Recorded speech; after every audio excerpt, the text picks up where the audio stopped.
There we go, guys. Now time to talk a bittersweet conversation because Ted Lasso on Apple TV this week came to an end. The series season finale, like everyone around it seems to be saying, yeah, like the story's over. But Apple TV are like, yeah, we have your contracts. So that seems to be where we're at with it. Season three ended. We know we can say that much. We're gonna talk with spoilers now. So if you haven't seen the finale, I'm giving you time. I am literally vamping and killing time here, so you can switch this off and you have time to get to your phone because you're about to get spoiled. But yeah, look, Ted left AFC Richmond. They didn't win the Premier League, but they went out with admiration. And again, like there was a lot of kind of, it was tied up very neatly where if it needs to be the end, this can be the end. But we need to discuss it anyway. A couple of weeks ago, we did touch on it at the end of one of our Succession conversations. I'm very glad to say that he is back. We haven't completely fallen out yet over the Entourage controversy on last week's show. So joining me to break it down and discuss season three and the potential future question mark of Ted Lasso is my fellow Diamond Dog. It is Tom Pot of the Pop Cult Pod on YouTube. Subscribe if you haven't already. Tom, how are you feeling? The end question mark of Ted Lasso. What do you feel? Because you were the one who kind of put it in my head that you felt that this wasn't actually the end and they were being very careful with the language they were using. We're still kind of doing that dance a bit, but the show seems to have ended. So what are your thoughts after watching this? Is this actually the end? It is such a weird situation. Like I can't remember. There was another show that did this once where it was like, this is the end, this is the end, this is the end. And then it was like, as soon as that season, it was like, and we're coming back for a new season. Everyone was like, yay. But like, if this actually is the end, it feels like, man, they really could have done a better job of billing it as the end. It kind of feels like it kind of went out on a bit of a damn squib as a result. And also, yeah, there's a lot of kind of signs in this episode where it kind of feels like they're like, we might be back. Like that the note that Beard leaves on his book was very much like, the story was never about me. I was Yeah. expecting like a Marvel style post credit scene at the end or something. Yeah. Like, but Holy as an Spirit will ending, return. you know, in Avengers and Kang Dynasty. Um, but like as an ending itself, like the one word that popped into my head as the credits rolled, I don't know, it was kind of undeserved, Mm. maybe. Um, it's funny because like obviously we're just talking about the Succession finale, and we kind of talked about TV finales in general. And I think like the TV finale that we're always ever going to be talking about is Game of Thrones. And like I'm going to say something pretty controversial here. I think the Game of Thrones finale on paper works, but I thought the execution of it was horrendous. Okay. Really, really rushed, badly handled. And like I'm not saying everything. Like I'm not being like, yeah, Bran was a good choice. I'm not saying that shit. But I'm like saying like on paper, Khaleesi and all that kind of story, that could have worked. But like you knew we were in trouble as soon as it was like Khaleesi basically turned evil in the previously on Game of Thrones moment, And here it's like there's a lot of stuff here that could work, but it just felt like the groundwork they laid for it was either so minuscule or just came out in a way that it just wasn't didn't feel like it was warranted or built up to it. And maybe it's just the fact that the season itself was very, very patchy, and because of that the ending doesn't feel altogether satisfying. There was things in it that worked, but I feel like it felt a bit empty or a bit hollow for me. I don't know, maybe I'm alone in that way. What are your own thoughts on the finale? Like, Yeah, I hear you. And this is very similar to kind of the conversation we had a few weeks ago, where I think we were tough but fair on season three. And a lot of the feedback I've heard from that from people who listened, where they're very much the same and they're very kind of happy to hear us kind of say it. I've heard a few hot takes out there. Like I was listening to one show that was talking about it, and the comparison used was that I've never seen a show self-destruct as badly as this. And I'm like, no, that you're over egging it there for the sake of a hot take or a headline. And it's not that either, but it's clunky, it's difficult, and I totally understand what you're saying about it just not feeling deserved. Because even last week, like we never, like it was just random at times. Like we never kind of got Ted actually saying that he's leaving because they telegraphed it so much. Do you know what I mean? Like the end of the second last series was, it was Rebecca coming down and going, "This is the part where I normally drop a bombshell on you, but I've got nothing this year." And it was like, that's kind of what was wrong with this season. It was too self-aware. It was too wink and nod. It was too like, it's the second last episode and this is what we do. And it's like, that's not a thing that people would do in real life. And again, we don't mind that. We're not looking to Ted Lasso for gritty realism. It's not that type of show. But again, it just felt a bit hammy. And then he never actually said it. And then it started this week's episode with a fake out that him and Rebecca had slept together. And again, it's like, no, like, God, no, like, this better not be a revelation that I think it is. And I don't think anyone really fully bought it. But like, at the same time, it's like, there's no, like, you could do this. At the same time, this could be what I think you're getting at, because I was about to say, yeah, because like if anyone did buy it, I think it was genuine. It would have been like they believed it because of the quality and writing this season. Yeah. And what you're saying is something that a lot of people are saying. And I saw a very interesting article a couple of days ago before the finale, and it was something that I kept being like, why are they doing this? Like, is that Ted Lasso keeps putting all its biggest moments off screen. Like, a lot of the big revelations and twists this year are happening off screen. Like, Nate left West Ham. And I was like, there must be more behind that. I was waiting for there to be a twist and it to tie into the whole Rupert thing. No, he just left West Ham. Okay, right, okay. Richmond kind of forgiving Nate. It just kind of felt like we're forgiving him. Okay. And then the next episode, he's back. I was like, what the fuck? That means like there should have been a conversation here. And like, don't get me wrong, we get bits of that afterwards. But it feels like if your episodes are so long, like, I want to see the exact moment it happens. That's where kind of some of the interesting stuff is. I'm interested in the fallout as well. But you can't keep doing that. It feels like lazy writing, and it genuinely feels like the show is deliberately avoiding drama. Like the drama of Nate coming back for the first time. We'll brush past that. We'll brush past the point where they can kind of talk like adults. I'm like, I get why they do that. I know the show's kind of built itself up on that kind of wholesomeness, but it feels like it's deliberately avoiding that, and it's kind of hurting the show, because it really feels like the show is just kind of skating past what could be really meaty, interesting storylines this year. And I don't know why it's doing that. It's very strange. Yeah. I totally agree. And again, it just feels and Game of Thrones, the last season, it's so weird that this is being compared to Game of Thrones, and I'm vibing like so hard with it because it's just nothing like it. But the last season did the same thing, where John kind of revealed his parentage to Sansa and Arya off screen, and he's like, I have something to tell you. And then it's like, you go away from that, you cut away from that moment. That's not like, I know we know what he's gonna say, but like at the same time, yeah, it's like, and Nate just comes in and apologizes to Ted after the fact. But it's like, how did that not happen for him to be there? You know what I mean? Him just walking around smiling and stuff. I'm like, you've missed the best part. You've actually taken out the part that you should be building towards. Like, why is that? And again, it's just because the show is being meta and trying to be wink and nod at the audience. Because again, what's happening here is, this is maybe the finale. It's definitely Jason Sudeikis' finale. Like, again, unless kind of this is and the one thing it reminded me of very much so was a very poor imitation of Michael Scott leaving The Office. You know, that was the vibe I got off this episode, except that was an excellent episode, one of the most effective episodes of television I've seen probably in the last decade. This was not that, but they were going for that, where it's like, we're definitely writing him off, save for maybe a Michael Scott makes a cameo in the very last episode of the show, like where, you know, he comes back for one moment. And like, again, that's too meta. That's not the story that we've been telling at any stage. And it felt so random. It was very interesting where there was a couple of effective scenes between Rebecca and Ted.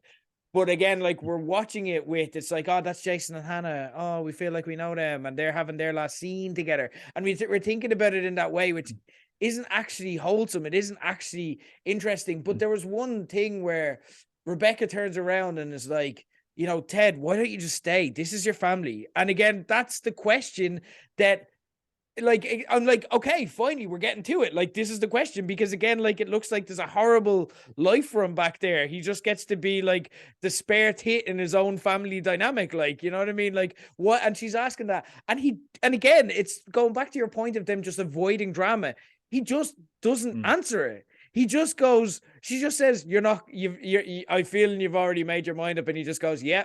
And it's like, well, tell us your motivation. Like, why don't I know why you're going back home? Like, okay, yeah, it's your son, but also like, elephant in the room here. Your son's really annoying. Like, that's an annoying child. And he's a bully as well now as well. So I really don't see where you're going on. But like, okay, right, you love him, fine. But like, I know, like, it's just there's just nothing there. And I don't know, it was thoroughly unsatisfying from that standpoint. Another thing actually, like, and the we'll call it the semi-final, in keeping with the football team, the penultimate episode. Jamie Tartt, that was his kind of emotional finale, although they did kind of have, him versus Roy in this, and we will discuss that. But obviously they had his thing. And again, fine in a vacuum. Like, if this came at the end of a 6-episode arc of build for the character, I'd be like, that's a really effective way to bring that all home. But again, like, it just felt very random and tacked on, where he's now having an existential crisis for no reason whatsoever. And again, they never actually just explained why that happened. It just did happen because I guess they were like, oh, we haven't done a mental health episode. We're going on holidays episode. We have to do a mental health episode now. But again, it was a sort of effective TV. Pep Guardiola made a cameo in that and is getting absolutely savaged for his quote, where it's like, it's not about winning or losing, it's about making these guys the best version of themselves. What were your thoughts? That's the gas, because like as a totally non-soccer fan, I was like, oh, that's Pep Guardiola, and but also I'm in a TV bubble. I don't know what the soccer world was thinking about that. But also for me, it's like, it's one of those weird things where like it kind of shattered the illusion for me a little bit. Just because it's like, it made me kind of go like, oh, there's the real life manager. And then I'm like, wait a minute, none of the real life players are like on the pitch. It really kind of just made me overanalyze things a little bit. Same. I don't think it was necessary, but it was just a kind of a weird thing to throw in. It's like, when like, this is a really minor thing that nitpicks me. It's like, when characters reference a show in a show, and then the actor from that show is in the show. Yeah. Like, for example, The Office, Michael references The Wire, and he doesn't notice that Stringer Bell is fucking working for him in one season. Like, it's minor shit like that. I'm just kind of like, what goes on in that? Like, I overthink this stuff, so it doesn't sit well with me. But I was like, that was a bit weird to have him in it. Like, and also it just felt like they were really just paying off like the total football thing. It kind of felt like there must have been a more appropriate soccer figure that has weaved through the whole seasons, but I guess they didn't really have it in mind. It just felt kind of pointless, I guess. I don't know.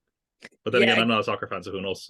Again, it's more just like it's more just interesting for the meta text of, oh, they got Pep Guardiola. Again, this is a show now playing to the gallery of going, look, we've got a TV show you all like. Look what we do. We've mentioned Pep a few times, but we've never said Pep Guardiola. We've just said Pep, so it could be any Pep. And it actually was Pep. And it's like, okay, that's grand, but like, there's a fictional universe here we're kind of invested in, or we're supposed to be trying to be invested in. And it's cool for you as a creator of a show, but like, go ahead. I feel like I have one note that exactly sums up what you're saying, and it just says one sentence: this show is starting to sniff its own farts, which is exactly what's going on. It's really just kind of like, yeah, this is what we do here in the Ted Lasso show. This is, don't you love it? And I'm like, nah, kind of lazy at this point. Like, we're 3 seasons in, lads. You're like, don't take your victory lap this, like, I know it's meant to be your last episode, but it feels a bit weird to just take this big, like, yeah, aren't we so great? Like, maybe you should have done that like a few seasons ago when that was definitely true. Like, with this uneven season, it feels really weird to do that now. And I'm like, again, you get a lot of the characters or the actors and the creators coming out and going, oh, we can see this is a 3-season arc. And I'm like, what was the plan for season 3? Because we've now at the end of it, and I'm like, question mark? And it's like, good story. Self-referential nods to the audience about how we're now a big TV show in spite of everything, and then emotional ending. I'm like, that's all I can see here. So I don't know. Thoughts on this last episode? There were some, like, look, there was a lot of cheese and there was a lot of the traditional emotional beats. Again, in a vacuum, I don't feel like the finale was actually a bad episode of Ted Lasso. It was probably one of the stronger episodes of the season. I know we're kind of savaging it, but again, it's that context and that's lack of build or arcs that kind of hurt it. But there were some effective scenes in it. Like, thoughts on, like, for example, the so long farewell, Auf Wiedersehen, good day, the tradition. What were your thoughts on that, on the pantheon of kind of players performing, which has become again another staple of the show? Again, it was very fitting of the show. It's very saccharine, but that's Ted Lasso kind of in a nutshell. Like, but I also feel like, yeah, it is. It's so my thoughts from the rest of the season. Like, I'm becoming so cynical of the show now because of the way it's been the last while. I think it was a nice moment though, and I think it wasn't a kind of an appropriate send off. But yeah, like in again, it's one of those things that in a vacuum, nice moments. In general, I'm like, yeah, it was probably a nice moment in something that I probably would have been more invested and cared a bit more about maybe a season ago. Yeah. But yeah, I don't know. There's a lot of stuff like in the episode that's kind of like that for me. And yeah, like it's interesting there, like this whole 3 season arc. It really does feel like they were like, we get to season 3, and then they're like, and what's season 3? Well, Ted's in the club. How do we get there? What does every character do? Well, Ted's, and then it's like, but I find it so fascinating in a way, and that's why I like when stuff kind of goes pear shaped at times, because it's more interesting to dig it apart and figure out why. I find it so strange that they finally had like as long episodes as they needed. It's like the most episode counter they've had compared to now. I think maybe it's tied with season 2 episode count wise, but yet there was so much filler that just didn't go anywhere. And it feels like for example, and this is like Rupert is the villain, right? Like that's always kind of been the case. But in this season, like it feels like they could have built up to him being villains for so much longer. Like it feels like they really kind of were like, oh, we better like double down on him being the bad guy very quickly. So like the episode before this, they were like, harassment allegations. Like, okay. Fair enough, okay. And then in this episode, like he just walks out like fucking Neo, like ridiculous, so pantomime. He's got the big duster on, and he's like up there, like on the box, like, oh, they couldn't even play football. Oh, he couldn't catch a cold. Like I'm like, what is like? You could have made him an actual villain, or more interesting, you could have had Nate be the actual villain, which is what you decided to do last season, and then we're like, no, maybe not.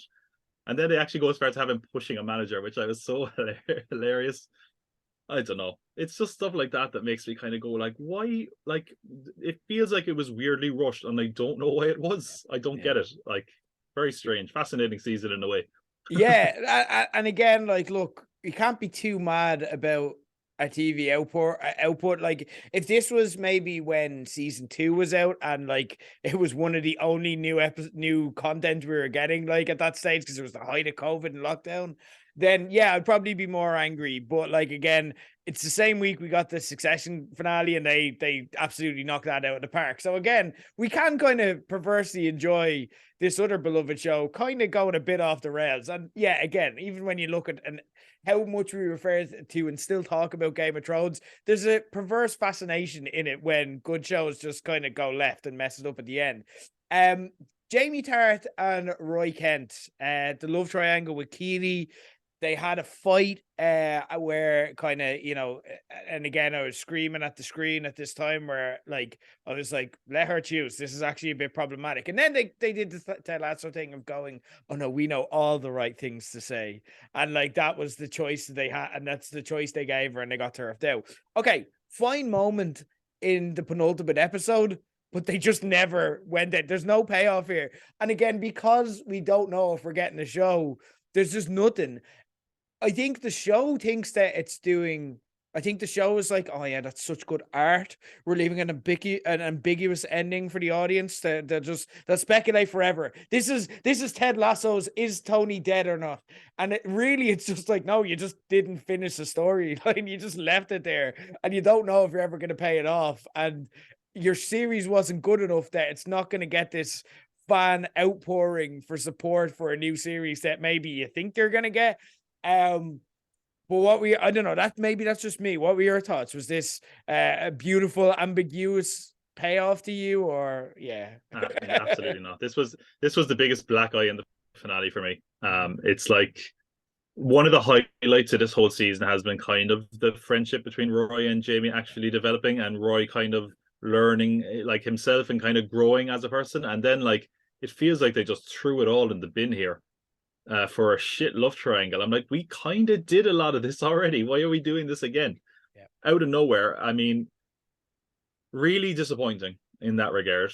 Then you have the whole thing of like, yeah, obviously let Keely choose. And then it's like, who did she choose? And I think the thing is I don't even think it was that they were being deliberately arty or ambiguous. I think they were genuinely like, we don't want to disappoint anyone who thinks either one, because both have been pretty decent and would be pretty decent. It feels like the characters are grown to a point where we'd be kind of satisfied with either, maybe, but I think they couldn't pull the trigger on either one, so they were just like, well, who did you choose?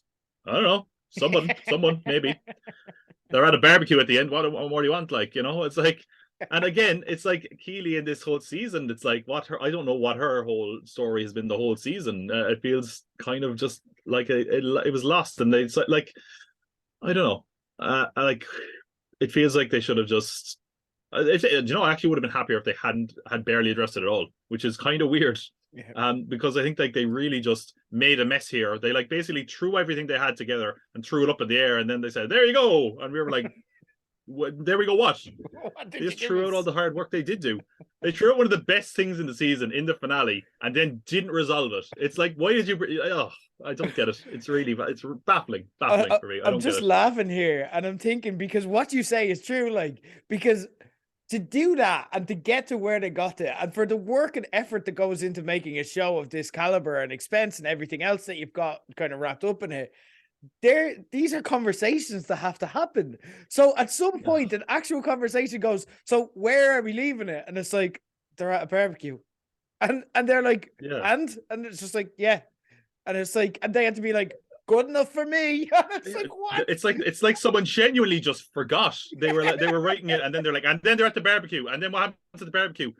Oh shit, we forgot to film that scene. Fuck. Where Keely gives Jamie a beer or something. Oh no, fuck. We don't have time to go back now. All the actors, we'll just green screen it like Stonehenge. Oh, Jesus Christ. Speaking of ambiguous endings, like where there doesn't seem to be a payoff, there seems to be, and I hate this if this is the truth. Like, and I feel like they need to answer it because they can't go back and redo it. Like, fair enough, they can just keep the Keely, who does she choose? They can keep that storyline for if they do a new series, whatever. That's fine. But now it's problematic because Roy is actually Jamie's boss, which is really fucked up. Like, this is now you're entering a John Terry style scenario, which is like, yeah, it's messy. But you've got Ted and Michelle then. There seemed to be an implication that she split up with Dr. Jacob based off him just not being an American who doesn't like football. There was like, and I don't know what that was, but there was almost an effort to kind of create a rift there. Like, Ted's annoying kid gave him a dirty look. And then she just kind of took the side of Ted by cheering it on. And then it's like, are they back together? Like, what's the story? Like, and they can't answer this because you can't go back to Ted or you undo everything from the finale. So they just have to like go on Twitter. Oh yeah, no, they're back together. Like, what was this? I thought that was gas.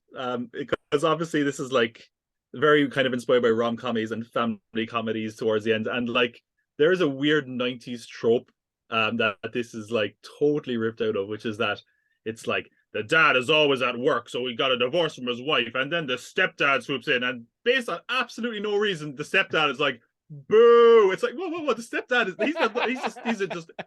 he could be a lovely partner. He's just a bad guy because they said he's the good guy for no fucking reason. And I just wrote in my notes, "Ha ha ha! Take that, new stepdad, for no reason because he doesn't get soccer." And you're like, what the fuck? I didn't even realize his wife got soccer or the kid really majorly got soccer until like 2 episodes ago. I know I'm meant to be invested in the fact that this American doesn't know soccer or doesn't find soccer interesting. I was like, what did I like? Okay, I know there's the whole issue there of him being a therapist for their marriage and all that, but like, don't like demonize him for not knowing soccer because there is that look where he's like separated from the rest of them, like sulking, like having a beer at the bar while they're just like, yeah, go Richmond, and he's like, it's not even good sport anyway. And I'm meant to be like, oh.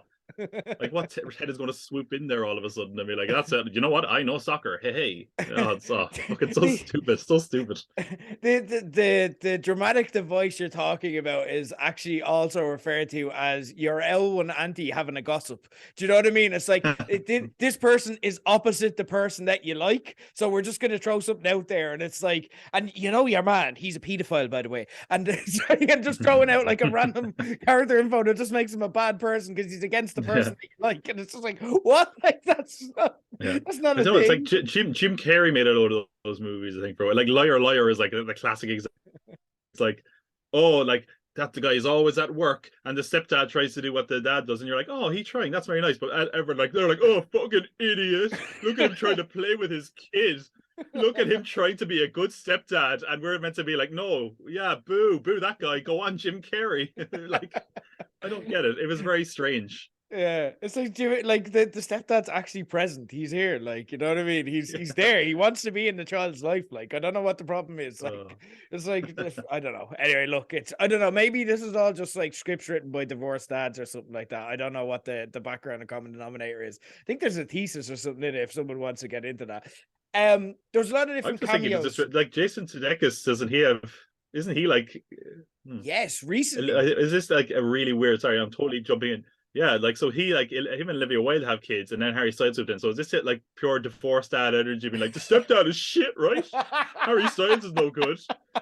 Dr. Jacob is Harry Styles. You heard it here first. Who knew? There you go. Wasn't Harry Styles a doctor in Don't Worry, Darling, or something like that? Oh, this thing's got legs.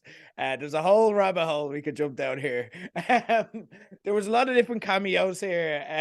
Like you had Rebecca's ex, for example. You had just random people showing up, like everyone coming to the end. You had obviously the new West Ham manager was the manager that Ted replaced initially, which makes logical sense. I actually thought that's quite clever. That is a natural person. Again, just wish I could have like seen any of this or any of it could have been built up at all.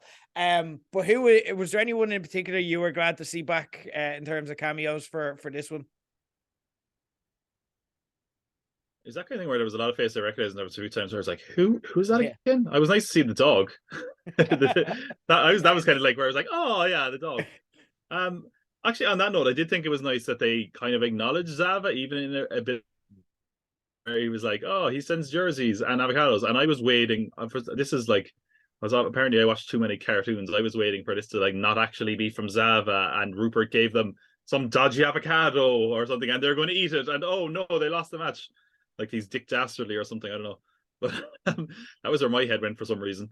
But no, I was nice. Like I actually think, and it was again something that was very kind of in the background, very minor that they just kind of threw in there. Like Jamie's dad, like there was an episode of him kind of being in recovery last episode, and here he is like fully, well, presumably fully recovered or having a relationship with his son. I thought that was nice. Very Yeah. minor thing again. Very kind of like token. They obviously filmed those exact two scenes on like the same day, probably 10 seconds apart, because they were like, oh, we need something for Jamie to do. Yeah, go on, that'll do.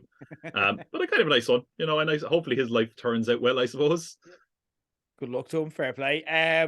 Rebecca and Ted, obviously, we discussed the scene. We haven't had a chance to properly discuss it, but we mentioned them earlier. Like the two very emotional scenes here. There was almost you got off the plane scene where Rebecca like bought tickets to be able to do a proper goodbye. I did like there was a couple of good jokes in here. And again, not a horrible episode of television. Like again, the experience of discussing it afterwards, and I stand by everything we're saying, but I didn't feel this way necessarily while watching it all the time. But there was a couple of things where it's like, why'd you buy first class tickets to just get past security and it's like force a habit? I'm like, okay, that's a funny line. Your thoughts on these two scenes, because they were the emotional heart, and these two being kind of confirmed that, like, and even then at the start, like it was the two of them and the will they won't they that they kind of teased. But kind of pitting them as I won't say Ross and Rachel, but the emotional core of the show, and kind of giving them those moments to breathe. What were your thoughts on those? Did that land? Yeah, I liked it. I mean, again, like the whole kind of season, and maybe some of the series in general, is kind of hinged on will they, won't they, and like they kept kind of playing into that and kind of making you afraid that was the case. You're like, oh God, did they sleep together? No, thank God. Oh God, are they going to say something here at the stadium? Oh, thank God. Oh God, we're going in the classic airport. I ran through security thing, and they're okay. I thought it was very nice. That was quite sweet. Their relationship has always been something that has really worked, and I think the kind of problem was maybe that why people kind of thought it might go the other way is that Rebecca's story was a bit unfocused. It's like, I want a family, I want kids, and we do get an answer to that as well. Following it, which I have my own kind of thoughts on that, but like, no, I liked those scenes. I kind of feel like when there's a character for Ted to actually kind of emotionally connect to, Rebecca was always the one. And I feel like it was maybe a bit kind of in the backseat a little bit this season. There was like a lot of scenes where they didn't get to really kind of personally relate at times. Felt like there was a few scenes where they just kind of walk past each other in the hall kind of awkwardly. But I think those scenes really worked, and kind of, I think actually, like when you look at how the season ends, and it does end it on an emotional kind of high note, it did leave you kind of happy. And again, as I said, I'm just a toxic presence. I always say I nitpick everything.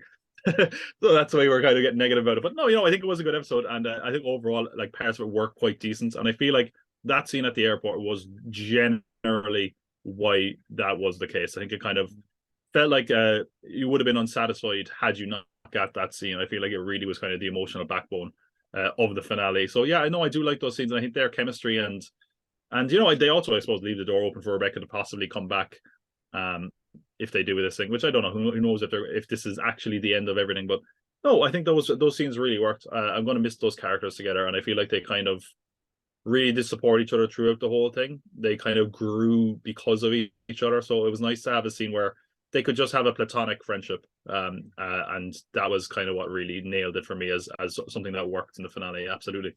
Yeah, and to a point, and again, I wish the show made a bit more of this, but I think the actors definitely filled in the blanks and did the best they could. And it was two great actors who are bought into their roles and really kind of get the connection that the pair of those have and really understand that.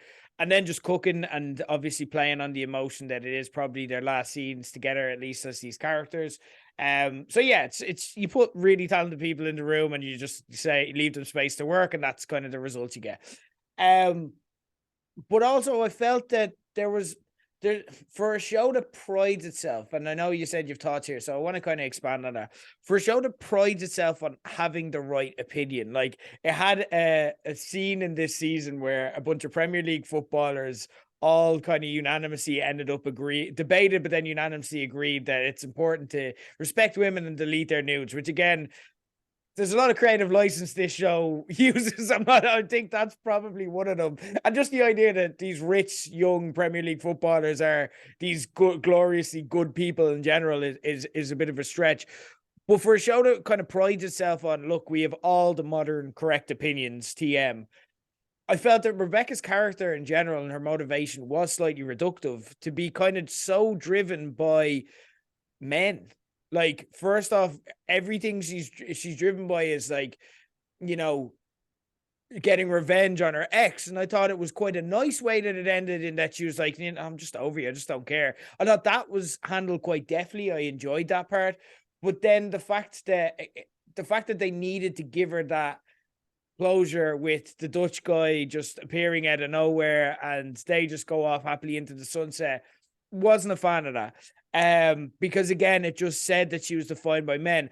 I really liked, on the other hand, her and Keely coming up with the idea for Richmond's women's team. And I'm like, there's your sequel. There you go. That's your spin-off, and that's got legs. And then you're making it about two women who aren't defined by men, and that's kind of a thing. And they made the correct choice with Keely, where, like, again, in that respect, if you want to look through it through that lens, Keely's decision makes sense, and not having her be defined by her love choice makes sense. But then you undermine it completely by going, no, we need to have Rebecca get a man because she'd be lost without it. And it's just like, I just felt that was a bit reductive. What were your thoughts on the reunion with her Dutch fling?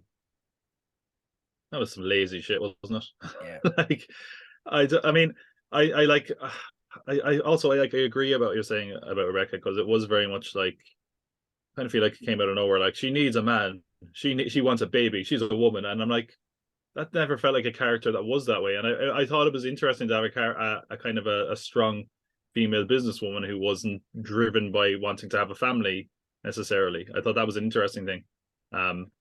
And I don't think there's a problem with her wanting that either, but it just feels like they didn't have a character that they could sit her with that actually made sense. So they had a character that they could introduce once as a flash in the pan and then bring back in the finale. Like, I think it says something about the show that as soon as he walked out of the airport, I was like, she's going to meet the Dutch guy. I was like, it's going to happen. That's where it's going, because they need to give her an ending. She needs to have a potential love interest or someone with kids. And I was like, I just found it so unsatisfying. And I feel like that character kind of deserves better, because I think she is a very, very interesting character. And I think she's like, I don't know. I just feel like there's something that they could have done more substantial there, that it just felt kind of very reductive to the character in general, what they did. And I feel like it was also, just really lazy to have, like, because I feel like that encounter, and I think it also takes away the sweetness of that kind of Amsterdam episode, like which I quite enjoyed, like, even though it was, very, very fillery. I liked how it was kind of like that idea of, like, we could have once, fallen in love, and that kind of idea was quite nice. And then it's just, actually, no, that was an isolated moment. That was the defining moment of the rest of their lives. Like, again, it's not necessarily a happy ending. It's someone that she knew for 12 hours in a very specific scenario and a very specific thing. And it's like, I don't know. I didn't think it like, obviously it doesn't matter if it's believable because Ted Lasso wasn't believable at the best times, but I just think it was very unfitting of the character in a way before this season possibly. And I feel like giving her that love interest in general just felt kind of lazy. Like they couldn't think of a better match. Like they were like, well, Sam doesn't work. Who's it going to be? I don't know. Random guy. It just isn't very satisfying. I think it kind of means nothing almost to me, which is a shame. Yeah, and I think that's the thing, because there were points throughout Ted Lasso's run, and again, we're criticizing it, but then we're kind of correcting our criticism. And I think I can kind of sum up how I feel through this conversation. I think I need this conversation to kind of get to that number of how I feel. It's a show that flirted with the idea of being a prestige TV show and having that quality and caliber that you could respect and you could admire, and that it challenged conventions and that it pushed boundaries and all the way the best TV kind of.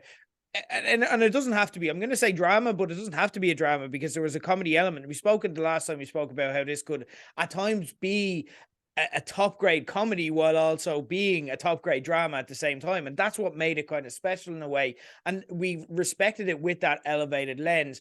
But in the end, I felt that it showed us that when they had to actually bring it all together and make it make sense, it was a rom-com. You know what I mean? And that was the grade that the writers are at. You know what I mean? And it's not a million miles away. You look at Bill Lawrence as the creator here. You know, ultimately he's the person who kind of brought it into existence and made it kind of real. And the Scrubs head writer, I'm like, Scrubs was very similar to that. You know what I mean? There were times where Scrubs flirted with the idea that this could be great. Like it is just a sitcom, but it could have been great at times, you know? And that's what this is for me. I think that's what I think I'll take away from Lasso, where I'm like, it at times reached above the parapet and showed that it could have been, but ultimately it was what it was. And I don't hate that. I think I can learn to accept that and live with that. But I think that's what my issue is. What are your own thoughts? Well, actually, that's a very interesting thing that you brought up Scrubs, because I was, as soon as we were talking about shows ending and possibly continuing, the last time Scrubs ended, it was during a writer's strike. And because of that, they decided to keep it going with a new cast. We're in the middle of a writer's strike. That is all I'm going to say. Wow. So, you know, history could repeat itself.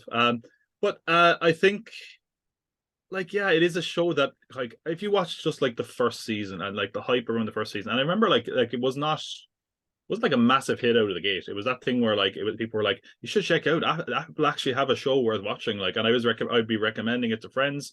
And kind of by the time season 2 around, it had more momentum. And then like by the time season 3 started, it was like, whoa, everyone's on board the Ted Lasso train at this stage. And it's like, after that first season, yeah, it felt like it could be something that wasn't just out and out comedy. It felt like that was also one of the benefits of it being on kind of streaming. It didn't have to necessarily just do a network style sitcom. And there were times where it kind of, flirted with being something a bit deeper than that, something that had elements of drama or at least dealt with real issues, but not in a kind of a kiddie gloved way. And I kind of feel like as it grew on, especially when it got into season 3, when there was such there was a much higher kind of interest in it than ever before. I feel like they kind of catered to their worst impulses. They were like, people love this because it's wholesome. People love it because we kind of just address real world topics, but not in a really scary, dramatic way. And I think that's why we get scenes like, you know, like, oh, we should respect women. You know what we should do? You should delete photos. Yeah, we should. That's the right thing to do. It's that thing where it's like, that's an issue we feel like we should address, but we're not going to go into what would be the reality of it. And I'm not asking for something that's gripping or dark or daring, but like, I feel like if this show had kind of like let's say if we got the story with Jamie and his father now, I don't think it would be as dark as it was when it started. I think it would have been a lot more like he had a bad upbringing.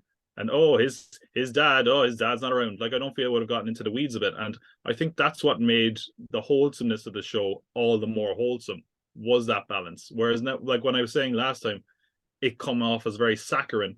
I think that's why it doesn't have that kind of yin yang to it anymore. It just feels like it's very kind of like pure and innocent. And it feels like that means that the more dramatic elements of the show feel kind of, unearned or undeserved, which I suppose is what I kind of said at the start about the whole finale in general. And it's disappointing, but I kind of feel like it's a show that could have stuck the landing, and in some ways it did, but it's like it was going up for like a triple flip.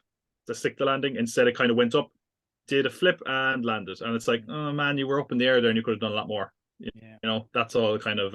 I'm a big analogies guy, Rick. You probably noticed that by now. I get you. No, look, and look, for what it's worth, I've had an up and down time watching Ted Lasso week after week, but whether it's been Lasso, whether it's been Succession, I haven't had an up or down time. I've really enjoyed our conversations over the past few weeks, discussing Succession and discussing Ted Lasso. So look, it's at an end now, but I can't wait to have you back on. Let's find an excuse sometime, not Entourage. Let's find an excuse to come back on next time we've got a TV show that we're watching together. I'm sure people will be very happy to see you back. Thanks for joining me for the past few weeks on Page 180. Tom Pod of the Pop Cult Pod. Subscribe on YouTube if you haven't. I'll put the link in the show notes, so get it on there. But in the meantime, Tom, thanks for joining us. It's been a pleasure to discuss TV with you, and chat soon.